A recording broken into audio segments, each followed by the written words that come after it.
ఈరోజు ఆ ఈగల్ మనం స్థాపించిన దగ్గర నుంచి కూడా రవికృష్ణ గారిని మంచి ఎఫిషియెంట్ ఆఫీసర్ని కూడా దానికి డీసీ కింద ఏర్పాటు చేసుకొని మనం డిఐజీ కింద ఏర్పాటు చేసుకొని అక్కడి నుంచి కూడా మనం అందరం కూడా వర్క్స్ అనేవి స్ప్రెడ్ చేసుకోవడం జరిగింది.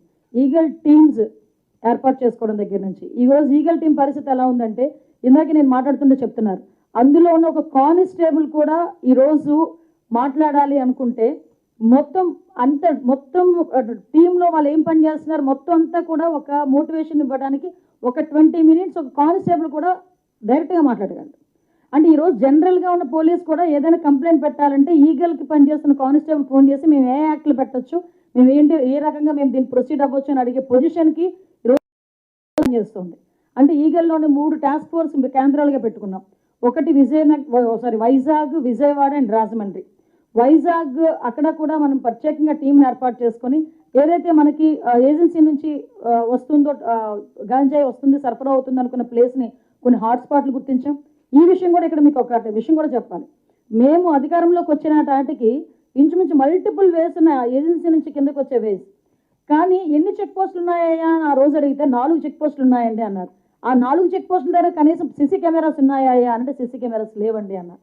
అంటే అటువంటి పొజిషన్ నుంచి ఈరోజు చాలా వేరే సెక్టార్స్లో సీసీ కెమెరాస్ ఏర్పాటు చేసుకోవటం, చెక్ పోస్టులు ఏర్పాటు చేసుకోవటం, ఎక్కడి నుంచైనా వస్తుంది గాంజా వస్తుందంటే ఇన్ఫర్మేషన్ మనం తీసుకోవటం, ఇమీడియట్గా దాన్ని పట్టుకొని వాళ్ళందరికీ కూడా కేసులు పెట్టడం. సుమారుగా చూస్తే జూన్ 2025 వరకు చూసుకుంటే 831 డ్రగ్ కేసులు నమోదు చేశాం. ఈ రోజుకి 2114 మందిని అరెస్టు చేయడం జరిగింది. 23,770 కిలోల గంజాయి ప్లస్ 27 లీటర్స్ యాషిష్ ఆయిల్ కూడా పట్టుకోవడం జరిగింది.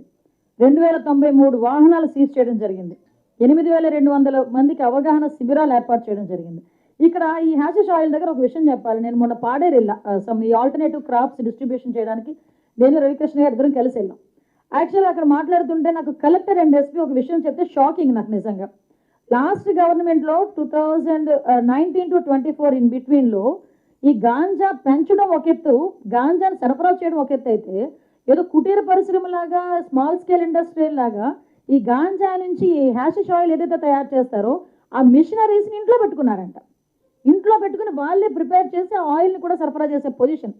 ఎప్పుడైతే మనం ఈగల్ ఎస్టాబ్లిష్ చేసి ఈగల్ తాలూకా యాక్టివిటీస్ పెరిగినాయో అప్పటి నుంచి మొత్తం వాటన్నిటిని కూడా వాళ్ళు వదిలేసి వేరే వేరే రాష్ట్రాలకు కూడా తీసుకెళ్ళిపోయే పరిస్థితి. వాళ్ళు ఇక్కడ మనకు అటువంటి ఆపరేషన్స్ కూడా ఏమీ లేవు, జీరో ఆపరేషన్స్, అటువంటి ఆపరేషన్స్ అయితే జీరో.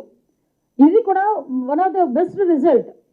ఈరోజు మేమందరం కూడా మీకు అందరికీ తెలుసు ఈగల్ అంటే ఒక గాంజాని మీరు అక్కడ నుంచి సరఫరా ఆపేస్తే సరిపోతుందా అండి అంటే కాదు.